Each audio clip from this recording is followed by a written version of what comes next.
So, hello guys. So, ayan, nagluto ako ng lansong.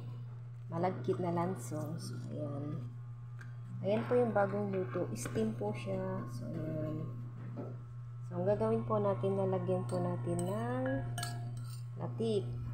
So, meron po akong latik and ibawan ko siya ng latik.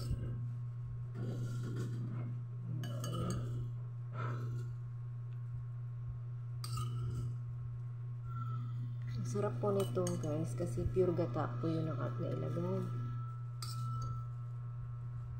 Tsaka may milk po siya. So, guys, ayan yung aking malagkit lansong. So, ayan. Ready na ang aking panbenta. Actually, nagbebenta ako guys. Ito yung mga pinagbebenta ko. Mga ginagawa ko, binibenta ko. Ayan.